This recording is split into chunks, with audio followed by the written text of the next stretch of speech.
Yes, I would like to say a few words and introduce our MC today. She is, of course, attorney Patricia Bunye, who is a senior partner and deputy managing partner for administration of Cruz, Marcelo, and Tana Francia. She heads its mining and natural resources department and the energy practice group. She is also a partner in the intellectual property department. She is past president in the Licensing Executive Society International, or LESI, for 2016 and 2017, the first Filipino and Southeast Asian to hold the position. She is also founding partner of the Diwata Women in Resource Development, Inc., which is a non-government organization that advocates responsible development of the Philippines' wealth in natural resources. She's an active member of the Chamber of Mines of the Philippines Legal Committee and is a columnist in the Philippine Resource Journal. She is in the 2020, 2019, and 2018 list of the Philippines' top 100 lawyers and has been cited by the various international law research publications such as Chambers, Legal 500, Asia Law, among many others. Ladies and gentlemen, I will now hand you over to our MC, attorney Patricia Bunye. Thank you very much, Roger, for the kind introduction. I'm happy to be back as your MC. Before we proceed to our speakers, I wish to highlight the following. We will be issuing certificates of attendance to our attendees today, and you can request a copy from Ms. Joan Falcutella. For your questions today addressed to our speakers, please type them in the Q&A or chat box at the bottom of the screen. Please indicate to whom you are addressing the questions.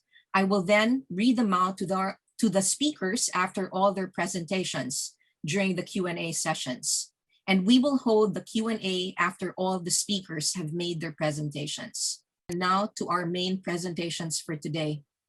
Please allow me to say a few words about our first speaker, Mr. Kevin Fell, Clean Mining's Group CEO, who will speak on the topic Clean Mining, Non-Toxic Solution to Gold Mining, an update. Based in Singapore, Kevin Fell has over 20 years of leadership experience across a variety of technology-related organizations. He has operated in C-level roles within ASX-listed companies, such as the former ASX-listed mining, oil, and gas solutions provider, ISS Group. He has also been involved in several private investment and corporate advisory firms, as well as in key technology consulting roles for PwC in Asia Pacific. His work is centered on full business and product lifecycle development, from conceptualization and commercialization through executive sales and global operational management for both startup and corporate enterprises. Over to you, Kevin. Thanks for your time today. Okay, I just want to give a quick overview of clean mining. Many of you will have attended the last webinar that we did, so I won't take an awful lot of time on that, and just sort of give you a quick update where we're at, and then pass you over to Nicole and Christina from Clean Mining, as well as Sixto out of the Artisanal Gold Council, who we're very excited to be in partnership with in addressing some of the issues around the artisanal gold sector. So the market opportunity as we see it is to find a legitimate replacement for cyanide and mercury in gold mining. We believe that we're the only genuine non-toxic alternative in this space. There are a number of others which we've mentioned before, but at scale, we believe that we are the only genuine option that's out there. There are other methods, shall we say, that are still underlying as being cyanide when you do the chemical combinations, but we are the most genuine non-toxic alternative. If you look at Standard & Poor's, who do a lot of analysis around the mining industry, there are about 14,700 mines in the public domain that are looking to move from exploration into production over the coming years. About 6,400 of those mines can't use cyanide, or there is an aversion to cyanide. So when you look at the reliance upon a gravity process and then potentially losing the fine gold particles of about 40 to 60% of their production, the need to have a non-toxic leach is a significant economic need. For example, we've had some organizations that have only been getting 30 to 40% through gravity, and we've been taking them up into the late 80s, early 90s as far as gold recovery. So we see a non-toxic leaching process as a huge market opportunity. Together with the Artisanal Gold Council, rather than just focusing on the small to large mining groups, we're working in a plan strategy around how we can be more effective in building community hubs using our non-toxic process. And so far with the testing, which I won't steal Sixto's thunder here, but we're getting over 25% better recoveries by using our technology. So what are the problems with cyanide? An interesting statistic that I like to tell everybody is, on average, it's about 18 tons of contaminated waste just to produce a wedding ring. So when you take that into context, there's an awful lot of toxic waste out there. One of the major things that we're trying to avoid is the tailings dams. I'll go through our process in a minute, but everybody in the industry would be well aware of the issues of tailings dams around the globe, not to mention all of the occupational health and safety and environmental risks associated with cyanide. Many on this call would understand the same issue with mercury, which I think is by far worse, with the chronic metallic vapor intoxication being a huge problem, both in communities, for families, water, land, the whole lot. And I think the whole move around the Minamata Convention to move away from mercury over the coming years is a very, very important process that we need to work through. So we call ourselves clean gold. Okay, so what's the difference between dirty gold and clean gold? Well, in the case of this, and using cyanide as the example, everybody crushes the same. Everybody uses gravity the same, but when we start to go into agitated tanks, we use our reagent rather than a toxic cyanide solution. Then what we can do is recycle the reagent and the water, therefore being even more friendly to the environment. But our difference is we go through what we call a dewatering system, where we produce dry stackable tails rather than using a tailings dam. Whereas if you start looking over at the cyanide process, not only are you putting cyanide into the tailings dams, but you're using other toxic chemicals such as lime and activated carbon and things like that. So we think our overall solution addresses many of the weaknesses in the current cyanide process. The benefits, which I touched on briefly: massive tailings dams. These are estimated to between 25 and 35% of capex plus annual maintenance. If you don't need expensive cyanide destruction services, compliance, OH&S, or hazardous transportation costs, that makes a significant saving. And then comes the rehabilitation costs. By producing dry tailings, we can repatriate those tailings very, very quickly. When you look at the full cost of end-to-end mine life and take all of these things into consideration, not only are we non-toxic, not only are we competitive in recovery, but we're also very competitive, if not cheaper, when it comes down to cost.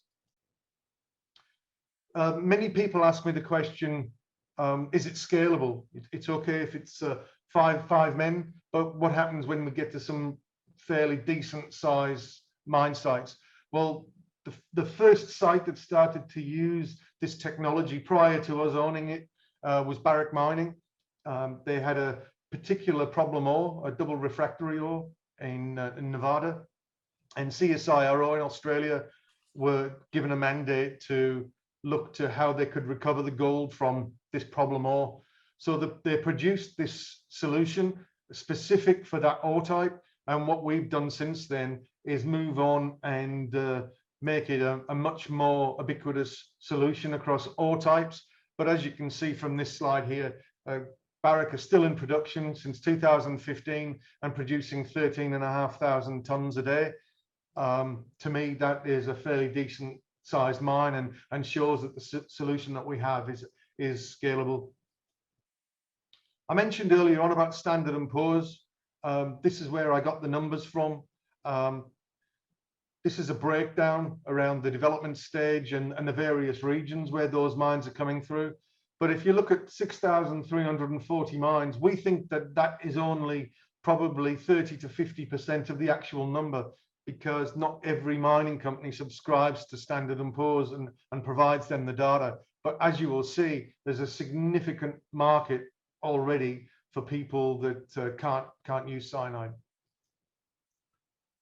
Our progress updates, we've come a long way since we launched in February, March 2020. We've got over 500 global leads that we're actively working on. There was 1,500 inquiries that are ongoing, many of those in the artisanal sector, hence the importance of us partnering with the Artisanal Gold Council. We're particularly strong in carbonaceous ores, and we're developing our sales network globally as we speak. But our first 2 contracts have now been signed. In Australia, they're on 8-year contracts, 4+4, and we expect them to be into production into Q4 2021 and Q1 2022. So we've got about another 5 or 6 opportunities that are in the final stages now. So we expect to be ramping up significantly over the coming months. One of the things I briefly wanted to touch on was some comparisons on the rate of extraction that we've got. We've done over 54 mines and samples to date, and I'll go through a couple of different ore types, and you can see how we are comparative to cyanide on this. So if you look at this one, it was a branded iron formation. We tested against cyanide as well as copper ammonia thiosulfate, which is another alternative. As you can see, at 24 hours, we match cyanide almost identically. And similarly, when it comes to oxide ore, both of these sites were in Western Australia, and at the 24-hour mark, we actually outperformed cyanide. In the Americas, we've got quite a number of opportunities at the moment. We have a sulfide refractory ore where we outperformed cyanide quite well, especially under the 5-hour mark, which isn't necessarily a real life example that you would do on site, but when it comes down to the 24 hours, we were certainly comparable. So when you take in all of the benefits that I mentioned earlier on around tailings dams, cyanide destruction, etc., you are well ahead in taking our solution forward based on these results. In Europe, with places like Turkey, Macedonia, Serbia, etc., all having an aversion or a banning of cyanide, it's really important for these groups to be able to have a non-toxic leach rather than relying on gravity. And as you can see here, we're very competitive with cyanide across the sulfide refractory and oxide ores that have come out of Bulgaria and Macedonia, if I remember correctly. We're also quite active in the Middle East, which is quite surprising. And we're working with a group that's partially owned by one of the governments out there. And what we're finding is that moving our leaching process through to the 48-hour mark, we're getting approximately 79–80% recovery.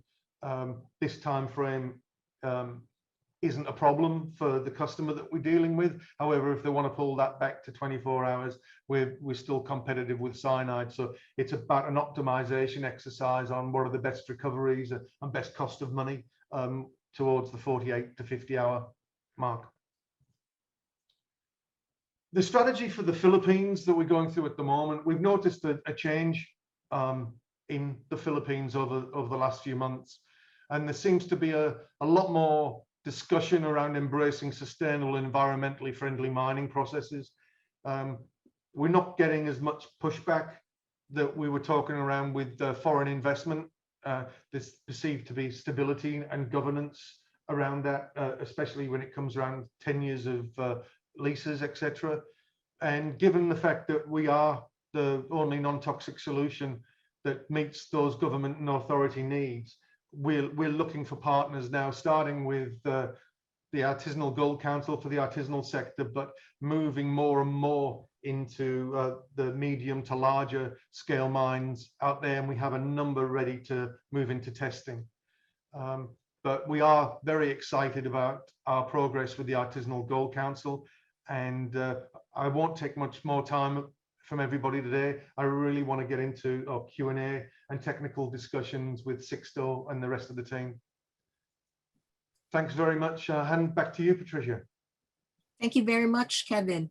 Now we go to our second speaker, Mr. Sixto Aguero, the Artisanal Gold Council's Chief Senior Mineral Processing Engineer, who will tell us all about their Clean Mining Test Project. Sixto holds a Master of Science in Mineral Processing from the University of British Columbia, Canada, and also a Master of Science in Energy Management from the New York Institute of Technology. He also holds a Bachelor of Science in Mechanical Engineering from the Universidad Nacional Autónoma de Honduras, or UNAH. He holds 2 positions at the Artisanal Gold Council of Canada, as I mentioned, Chief Senior Mineral Processing Engineer, and also Senior Researcher on mercury-free technologies. He has expertise in design, installation, commissioning, and operation mineral processing circuits in Peru, Indonesia, Mongolia, Burkina Faso, Sierra Leone, Suriname, Honduras, Colombia, and the Philippines. Let us all welcome Sixto. Thank you very much, Patricia. Yeah, so good afternoon, everyone. I hope you are safe and healthy wherever you are. Good afternoon, Philippines. It is midnight here in Canada. I would like to thank the organizer of this event for inviting me to do this presentation. And I hope you enjoyed the presentation. So I will be talking on the collaboration that we have. The AGC is the Artisanal Gold Council and CML Clean Mining Limited. And also I'll be speaking about some test work that we did in the Philippines. Next, please, Job. So we are the Artisanal Gold Council. We are a non-for-profit organization.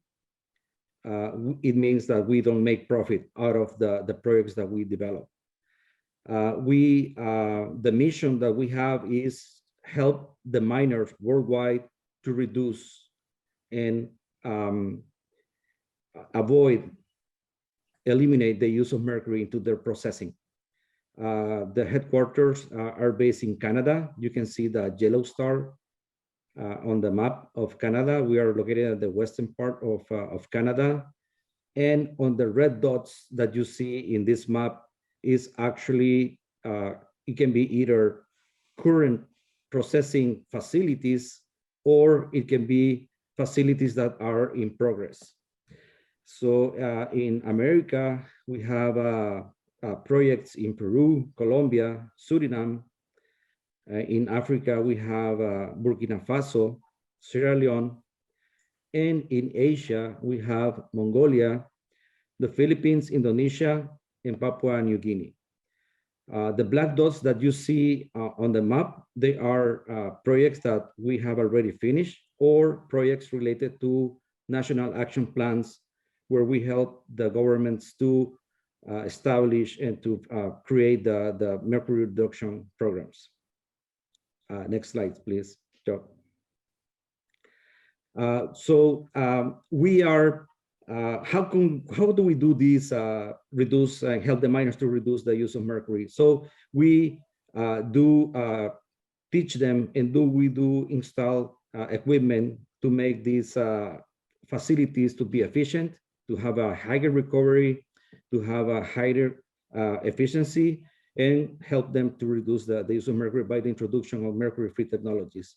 So the picture that you see there is a site in Indonesia. In Indonesia, we have 3 facilities currently operating. So this facility is located in the province of Sulawesi, and that picture is showing the crushing and the classification stage of the process. Next slide. We try to be very innovative into the projects and the systems that we deploy into the facilities. Here you can see this is a leaching reactor that we have designed for one of the facilities in Indonesia. Same reactor we have in 3 facilities, same leaching reactor. So in 2019, we were the first organization in the world to use alternative lixiviants in the mining, in the artisanal mining sector. We use at this particular project, we use some amino acids as a lixiviant.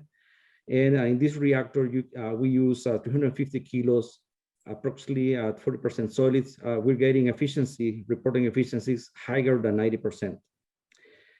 So based on the results that we had in this project, now we move and we added a new circuit in the facility with the capability to process 2 tons per batch. Next slide, please. Job. So the agreement that we have between the AGC and CML is very interesting. I think we have a 2-way technical collaborations. I think CML and AGC, we both have realized that we have a huge potential and different expertise, and we're trying to mix those experiences and to apply and implement into the artisanal mining world.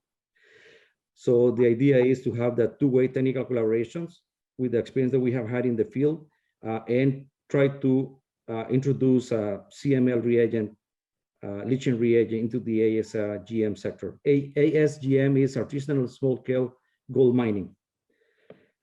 The other agreement that we have is evaluate PGE's Planet Gold projects. And wherever we are actually running 3 projects, Planet Gold projects in the world. One of them is Burkina Faso, the other is Mongolia, and the other is the Philippines. So we think that the Philippines and Burkina Faso, they have the potential to use CML and lixiviation process into their system that we're designing for the facility. Also, we also have the agreement to represent CML in other ASGM projects worldwide. Next slide, please, Job. Then I would like to discuss with you, I would like to share with you the experience that we have with the test work of ore from the Philippines. Next slide, please, Joe. So the Philippines project is a Planet Gold project. You can see there's the map of the Philippines. And we have an office actually in Manila, and we have staff already dedicated to the office in the Philippines. So these staff, they just finished the contextual study. They were able to evaluate different sites in the Philippines, and they came to the conclusion based on the findings and the contextual study that these 2 sites has the most potential in the Philippines to do the installation of 2 facilities. One place is Sagada in the Mountain Province. The other place is Paracale in Camarines Norte. Both sites, they use very basic gravimetric systems, and the concentrate, they use panning, and they do amalgamation with mercury. And the tailings, they sell the tailings to local cyanidation facilities, both of them.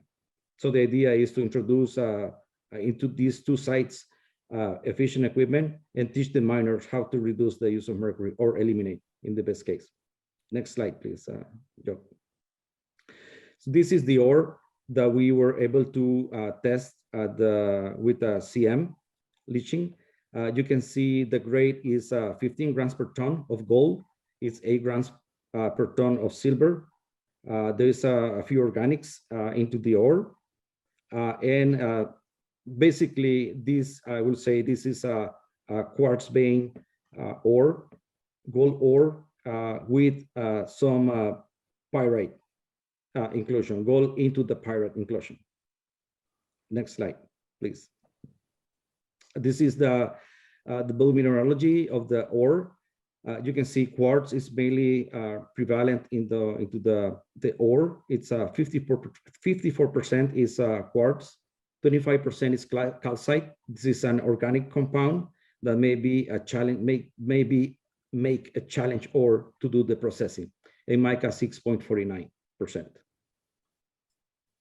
Yeah, next slide, please. This is the bottle roll test, leaching test. You can see the test conditions under this test. It was done at 40% solids, 24 hours leaching, 6 pH, 4 kilograms per ton of reagent consumption. This is a sustained, you calculate the bottle roll test by a sustained, and then you check how much is the reagent consumption. So this is the reagent consumption under this test. So the first 4 hours, the leaching they got is 40%. And after 24 hours, the maximum leaching efficiency was 70%. Why of that? It can be because of the organics content that made the reaction very reactive. I had a discussion with Paul, Christina, and Nicole, and they were thinking on doing an additional testing. And on the next slide, we can see the tests that they did. They changed some conditions. In this testing, they did 10% solids for 48 hours, 4 hours, 60%, after 24 hours, close to 80%, and after 48 hours, close to 90%, 95% approx. So this is different conditions, different reagent mixing, and also different operating parameters as oxygenation. We are now discussing with the team how to do the test in the similar conditions that we did recover the 70% to see how it really behaves in general. Next slide, please. So the main findings that we can discuss and that I can discuss with you, it is the first is click please, Job. So there is a recovery up to 70% after the first 24 hours. The ore is very highly reactive at low pH, and probably is due to the presence of organics. You know that organics, there are kind of cyanide-sites, and also it affects the leaching. 90% after some adjustment as oxygen, dissolved oxygen injection into the system, and some chemical adjustments. I can tell and I can say that this is to do this leaching and to do the approach into the artisanal mining setting. It can be very simple circuit to apply, very similar to the reactor that I show in the previous slide. Very basic reactor. We plan to do more testing on Sagada and Paracales ore. We already sent this ore to Australia, and they will be processing very soon. So we want to investigate. We want to know more details about this. How do this behave in details? I can tell that the CN leaching reagent is an alternative where cyanide is an environmental concern. So there are countries that they are very open to leaching. They're open to cyanide, but there are some other countries that they are open at all. So this option It's we can see a huge potential to implement these in projects that where there is open to leaching. And finally, we are planning and we are interested in starting a trial test in Sagada. So Sagada, it's going to be our first project that will be testing in a not a lab scale. We plan to do in a large scale to show the miners the benefits on these technologies. Next slide. Okay, so thanks very much. I hope you enjoyed the presentation. I hope you have many questions. I don't know if I will be able to answer all of them, but you can see in that screen, there is my email. You can feel free to shoot me an email and ask me as many questions. I am open to comments or discussion on this. Also, there is the website for the Artisanal Gold Council that you can enjoy and visit that. So back to you, Patricia. Thank you very much. Thank you very much, Sixto. And yes, there are a lot of questions already in the chat box and Q&A box, so please keep them coming. Our third and final speaker is Ms. Nicole Looney, Clean Mining's Environmental and Technical Executive. And she will speak to us this afternoon on Clean Mining Solution Risk Assessment Report. Nicole is a senior technical engineer for Clean Mining Limited and holds a bachelor's degree in science and marine biology, focusing on ecology. She has a strong background in a laboratory environment, ensuring quality, safety standards, and associated protocols, adhering to industry and government policies. She has worked for several organizations in the mining industry, including Kelly Services, BHP, and SGS Geochemistry, where she has been responsible for the day-to-day management of the laboratory. These functions include sample analysis of minerals and ores, providing detailed reports for business decisions, and solution optimization. In addition, Nicole has been involved in providing environmental impact studies and risk assessments for a number of mining clients. She is based in Perth, Australia, and is focused on the testing and optimization of the solution, together with managing the overall environmental client liaison requirements. So let us all welcome Nicole. Okay, so thanks for that, Patricia. I just want everyone to know, like most scientists that I know, I'm a terrible public speaker, so bear with me. So I'm just going to give a quick overview of the recent environmental risk assessment that was conducted on our thiosulfate leaching and extraction processes.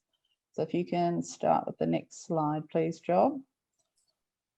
So the assessment of environmental risks, plays a vital part in the process decision-making, the reduced adverse effects of commercial and industrial operations on the environment. So the purpose of this assessment was to examine the environmental risks posed by the general applications of clean mining's new gold leaching and extraction technology combined with dry stackable tailings. Commonwealth Science and Industry Research Organisation, also known as SARO, is an Australian government research agency responsible for scientific research who have recently examined the environmental risks posed by our technology. So SARO was the ones who originally developed the cyanide and mercury-free process, which is based on the use of thiosulfate and the released gold from ores. So after successful demonstration and field trials, the technology has been brought to market through Clean Mining Proprietary Limited. And the report was based on the information following the scenarios of dry tailings with no washing to recover reagents, which typically leaves 8 to 15% of the leachate content, and dry tailings with washings to recover reagents, which leaves 1.6 to 3% of the leachate content. So can you go to the next? screen, please. So a hazard screening background was completed via a tier 1 screening environmental risk assessment based on the process chemicals that evaluate the source data for chemicals in relationship to their persistence, bioactivity, toxicity, therapeutic organisms. So this is an approach used by CSIRO and other projects investigating the hazards posed by industrial chemicals and is based on standard procedures used internationally. So based on this screening background, the scientific literature flagged thiourea as the only chemical that needed to be looked at due to its chemical toxicity to algae, water fleas, and fish. So, however, it's not regarded as being persistent as its degradation and soils and waters is relatively fast. And then based on the low intrinsic toxicities of all other components of the leaching reagents, they were eliminated due to the low concerns. So if we can go to the next page, please. So what ends up in the leachate? So the release of non-targeted metals into solution present in ores through the complexation of CML's leaching and extraction processes was identified to likely occur. It's a similar issue that's found throughout most extraction processes, especially using cyanide, which works with the mobilization of most metals into solution. So based on that, the trace element concentrations were analyzed from 13 different leachate solutions prepared from various ores, along with rinse water supplied from CSIRO's and Clean Mining's demonstration plant in WA. And then the leachate solutions were passed through an anion exchange column to simulate online processes that remove some metal thiosulfate complexes. And then the data showed that a wide range of metals presented in dissolved forms and liquor solutions and varied between ore types ranging over several orders of magnitude. So if we can go to the next slide, please. So thiosulfate oxidation. Thiosulfate has the potential to oxidize through bacterial oxidation of sulfur and other, oxidation of thiosulfate and other sulfur compounds, which can result in the formation of sulfitic waste. This was thoroughly investigated by CSIRO's Land and Water Department, which is an independent department from the CSIRO's minerals, and in a series of experiments involving soils from Western Australia alongside tailings from Menzies demonstration plant. So soils were amended with a series of lixiations and thiosulfate solution and were incubated under aerobic conditions representative of WA mining locations. The experiments were periodically sampled over an 11-week period. And based on that, all samples show degradation occurred over a time period of less than 50 days, with most treatments showing more than 90% in less than 25 days. So individual soil types and their properties play an important role in the rate of degradation of thiosulfate. So the next slide, please. So a summary of the key findings of the report that have been released on our website and show that thiosulfate on its own is intrinsically less toxic to living organisms than cyanide, and it poses a minute risk to the environment, and this is during operations, during transport and disposals of dry tailings. Clean Mining's blended reagent can be classified as non-toxic by the GHS system, but take note that any substance can be labelled as toxic at the right concentration, so that includes oxygen and water. The components of the chemical formulation used in our reagents, leaching and extraction process were screened using standard hazard assessment protocols.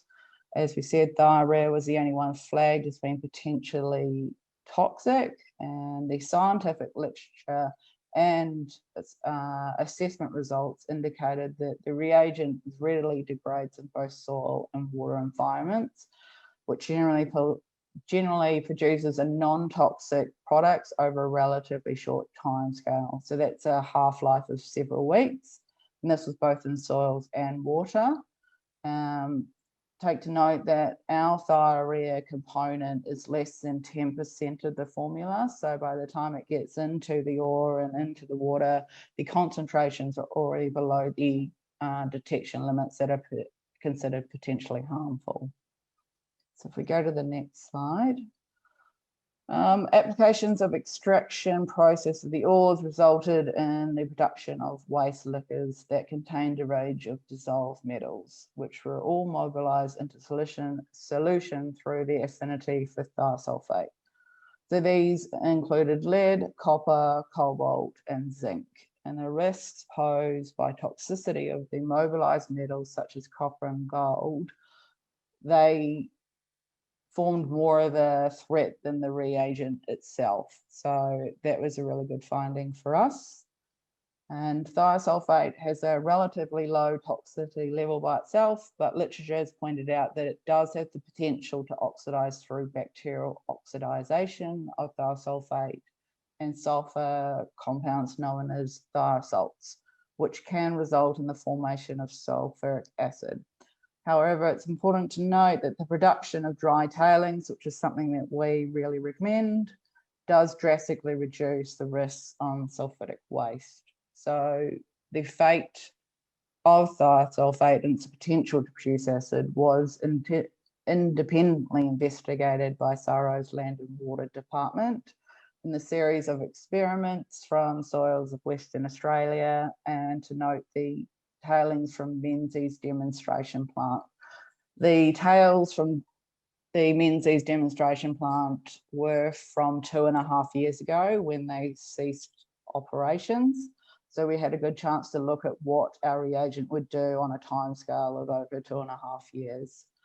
So when we added leachate and thiosulfate to these soils and incubated them under the conditions that are representative in WA mine sites, we got a good look at an 11-week program and a 2.5-year program. And the experiments did not indicate any acidification of soils and showed progressive decrease in extractable thiosulfate concentrations. So this was supported, as you can see in the data on the full report, that it came through on the laboratory studies and the Menzies tailing studies as well. So if we go to the next slide. So the main summaries that we wanted to really bring to focus was the main risk for our thiosulfate extraction and recovery process is thiosulfate's potential to become acid waste.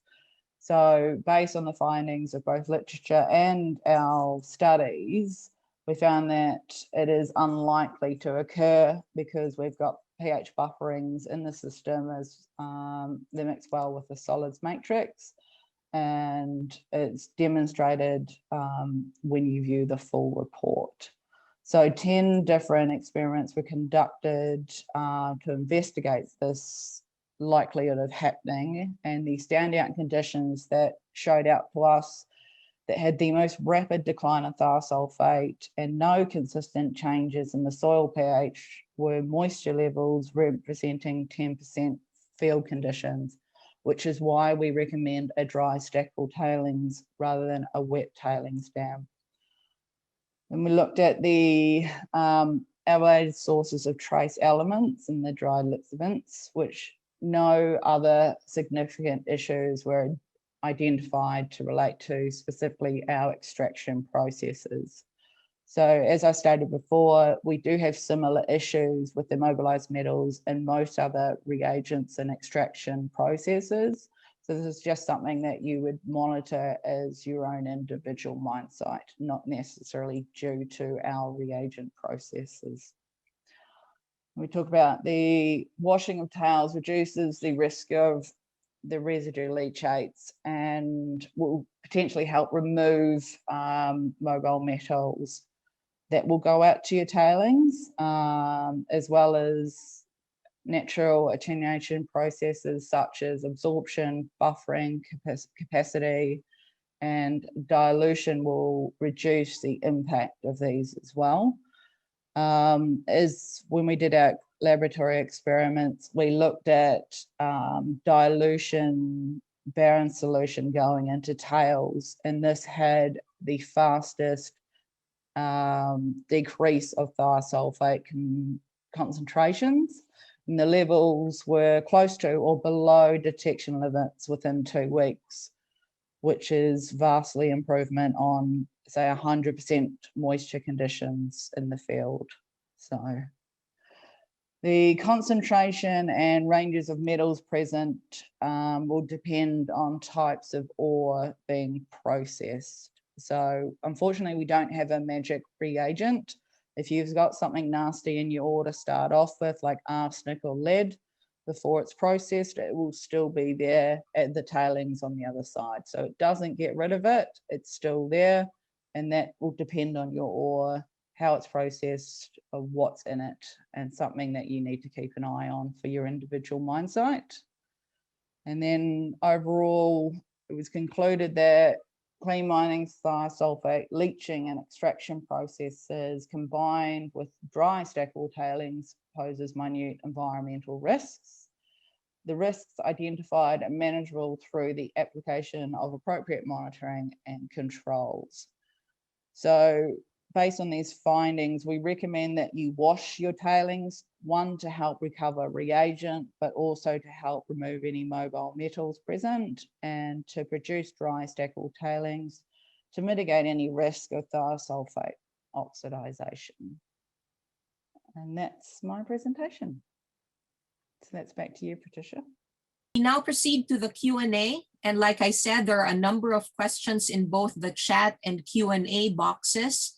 And for this part of the program, our 3 speakers will be joined on the panel by Christina Kazakoff, Clean Mining's Principal Chemical and Processing Engineer, as our technical expert panelist. Very briefly, Christina is the Chemical and Processing Engineer, as I said, of Clean Mining Limited. She holds a Bachelor of Engineering, Chemical and Process Engineering, and a Bachelor of Commerce from the University of Western Australia. She has over 9 years of experience on site at gold mines in Western Australia and the Northern Territory in a variety of roles, including Senior Metallurgist and Processing Coordinator. She has been involved in the startup, design, commissioning, and maintenance of new plants and conducted many test programs on gold ores. She is based in Perth and is focused on technical domain pre-sales and process design for the operation of the non-toxic reagent thiosulfate for gold leaching. So let's begin with the Q&A. And I have one question, perhaps this is addressed to Sixto, coming from the president of the PMEA, Mr. Joey Ison. How was the choice of Sagada and Paracale made? There are a number of gold rush areas in Mindanao.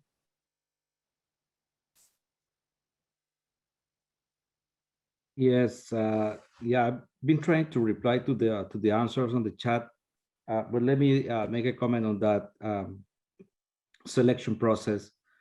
So because all these priorities are Planet Gold projects, we have to do a contextual study before a full contextual study to have the sites evaluated. I think we chose probably 4. We did 4 or 5 sites selection. We did a contextual study to each of them, and we evaluated into the contextual study environmental, social, economic, technology, and also risk assessment into the facilities, gender, child labor, also on this. So these 2 sites, Sagada and Paracale, they show the best indicators to select, to help us in select the sites of Sagada and Paracali. Thank you. And jumping off from that question, and I address this to Kevin because he has referred to the openness now or the shift in attitude of the government. How is the technology being promoted as part of the development of the National Action Plan on artisanal and small-scale gold mining? Yeah, from an artisanal perspective, we've just started the initiative, obviously, with the first presentation with the Philippine Mining Club a number of months back. But over the last few months, we've been working closely with Sixto. We will use the Artisanal Gold Council as our partner for the artisanal sector. For the larger sector, it's very much opportunity-led. We haven't been making any direct submissions to government as yet. We've been sourcing specific mines and looking for appropriate agencies in the region that can handle our sales go-to-market there and help us navigate the government departments. Still a related question on government engagement. What has your experience been with the provincial and regional MGB offices? It's been minimal, to be fair.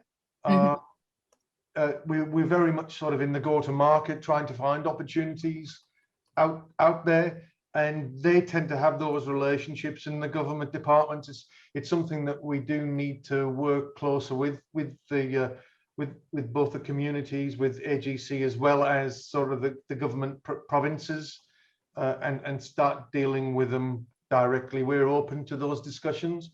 We wanted to get a few more tracks, bit more traction first. Okay. The next question is not addressed to anyone in particular, but can the technology be used by existing mining companies who are already processing gold ore? I can answer that one. Yes, the technology is available to be using for companies already processing gold. There will be some minor changes to how the circuit will flow at the back end. Mainly this comes around this dewatering process to create the dry stacked tailings at the end. But realistically, it's just a dewatering step, and that will depend on the scale of the process. But all the leaching tanks and things is exactly the same. Our elution process for removing gold from resin or carbon is also a lot simpler than a standard CIL plant, but there is really just sort of minor changes that need to occur to the plant. Thank you, Christina.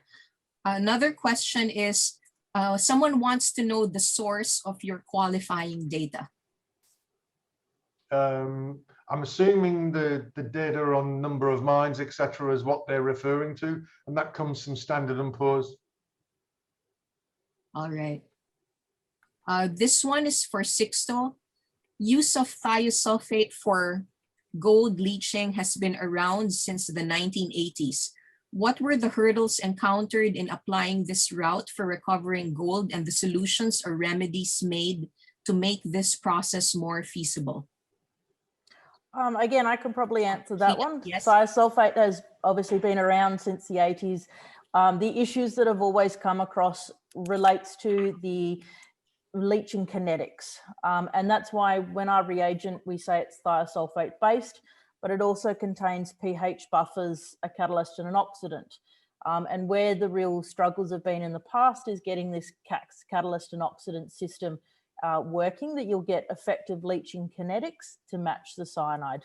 So that's why it hasn't really been implemented most recently, but that's what CSIRO have spent many, many years, and we have spent many millions of dollars on getting that real system working, that it's not just thiosulfate, there are other additives in there. Thank you. The next question is from the president of PHILEX, Mr. Yules Austin. Assuming you already have a milling process intended for leaching and cyanidation, will there be a major capex to revise the plant to use this non-toxic solution, considering an 8,000 tons per day to 12,000 tons per day? That's very similar to the question that we asked answered before about how does the plant actually change. The major capital expenditure would be on the dewatering at the back end of the system. For this sort of a 8,000 to 12,000 tonnes per day, you'd be looking at a thickener, followed by perhaps a plate and frame filter or a belt filter.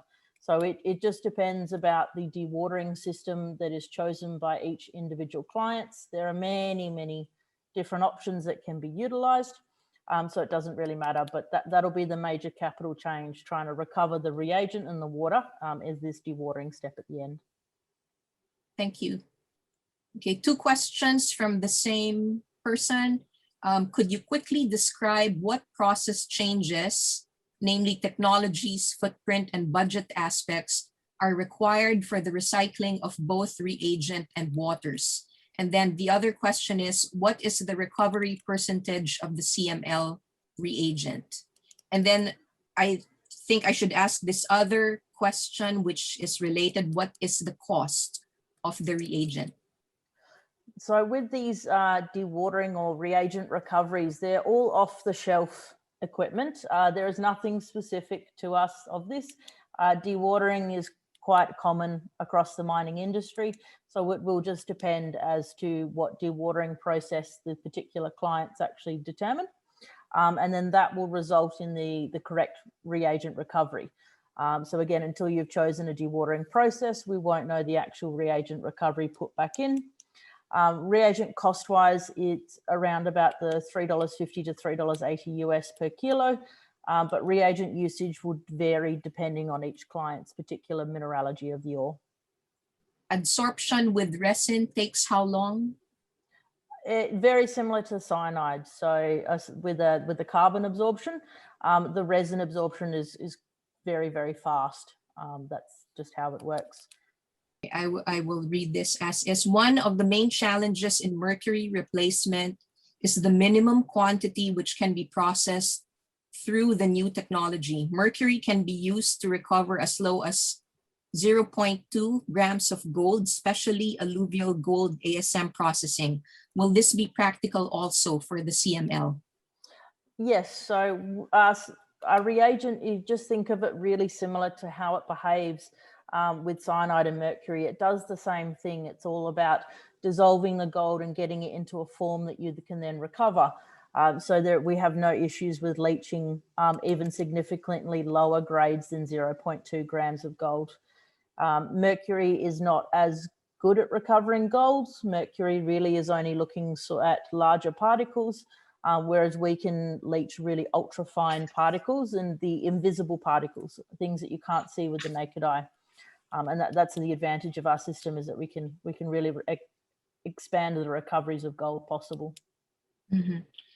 Is the CML reagent suitable to be adopted to extract leaching the sulfide ore or carbonaceous ore? Yes, as shown in Kevin's presentation that was earlier, we have done significant test work on all different ore sources, so including some sulfide ores where we've been able to leach quite well. And the advantage that we have on carbonaceous ore is we will significantly outperform cyanide. If you dissolve gold using cyanide and then use carbon as your absorption method, where you get the preg-robbing effects is that dissolved gold will absorb onto the fine carbon in the ore. When you leach it with our thiosulfate-based material, this does not absorb onto carbon. So it means you don't receive any of those preg-robbing effects, which is why we will have a significant advantage in a carbonaceous ore. Mm-hmm. Okay.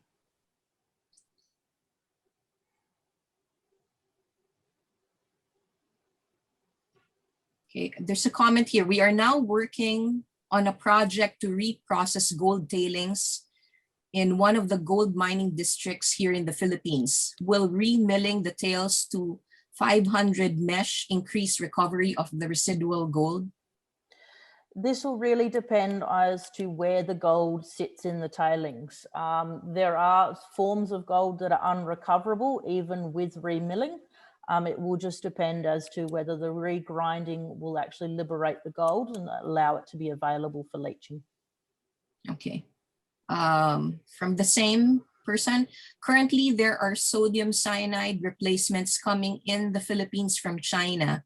These GDAs or gold dressing agents are claimed to be non-toxic and work better than sodium cyanide. How will this compare with the thiosulfate leaching agent? So we have done some test work on some of the gold dressing agents that have come through and found that they actually contain cyanide. So we do have a report through on one of them specifically. So really we're the only real genuine non-toxic solution out there. Okay. I have a comment on that, Patricia. Yes, please. So I had experience in Suriname. We use some dressing agent named Jinchang. And I did bring some of this leaching to Canada, and I did some testing in the lab. And when they did dilute the ginseng, the cyanide levels in the facility, they went high, very high. So it means that this reagent has a very, very high cyanide content.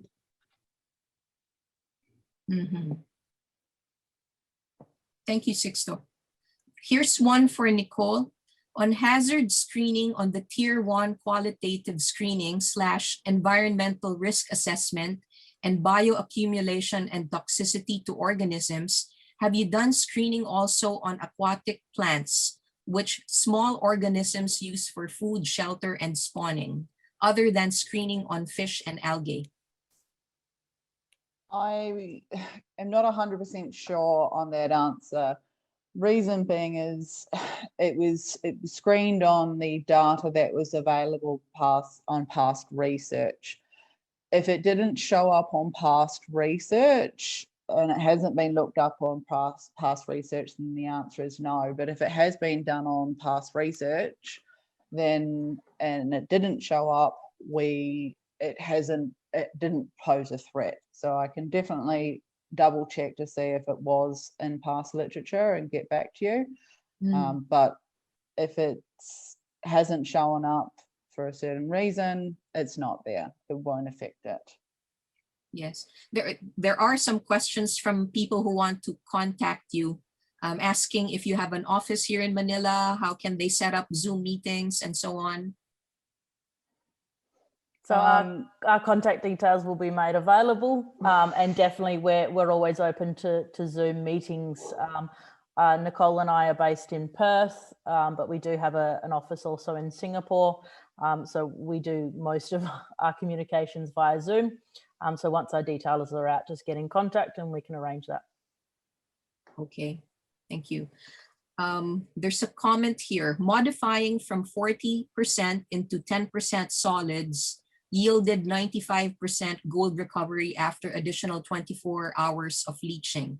This is really significant. Hope to hear some underlying theories on this. Thank you. Who wants to address this? So we did the test work on the 10% solids, and what we actually found out is that it's a surface passivation issue on the gold, which you don't have at the 10% solids because there's a significant more reagent and solution available in that mix. So now that we've identified that it's a surface passivation issue on the gold, we are then, we've actually done some additional tests in the last couple of weeks that we're hoping to get that same recovery at 40% solids. So we've identified the issue. It's just about changing how we're doing the tests. Thank you, Christina. Next question, what could drive up the thiosulfate consumption during leaching, given a constant throughput rate? The changes in thiosulfate consumption will really depend on what else is in the ore. So there are plenty of other metals that thiosulfate will react with, but again, it's quite more selective for gold and silver. Also depends on sort of other oxidants within the system. So if there's significant dissolved oxygen, then there could be higher reagent consumptions as well. But really it's ore specific.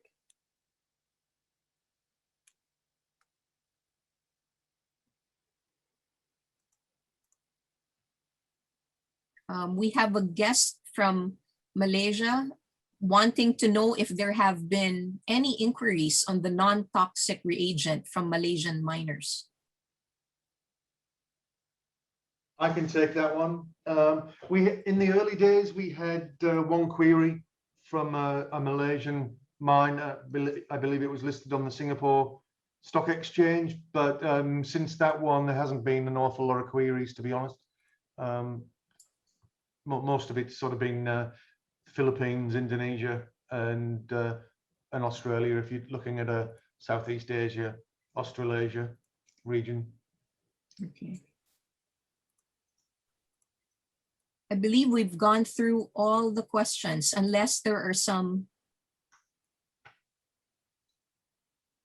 Okay, one more. One of the ideas presented is to make use of the entails as materials for concrete blocks for embankment projection, especially on riverways. Will this contain the possible toxicity, especially the heavy metals?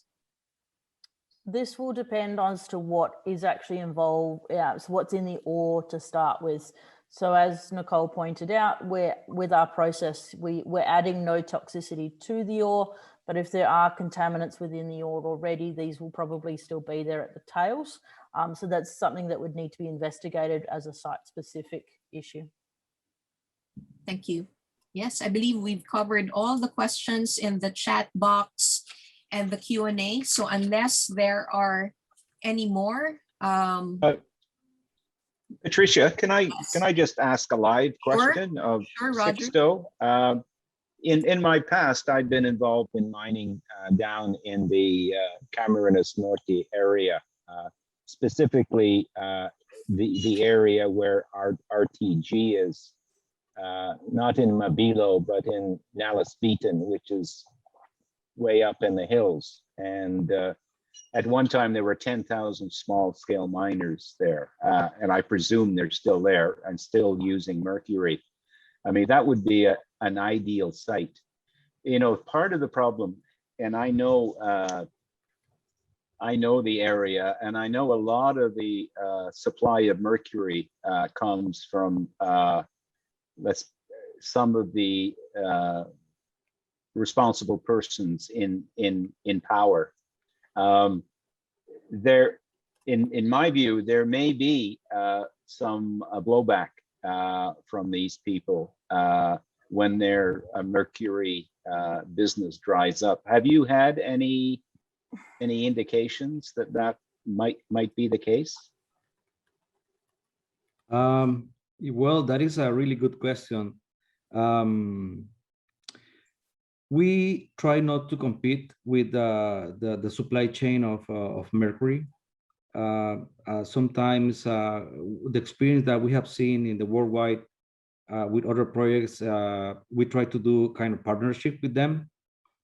So we include them into the chain of cost, chain of supply chain, not just to avoid them because they're part of the system, and we don't want enemies into the project. So yeah, we try to cover all those issues, and we try to include them as part of the solution.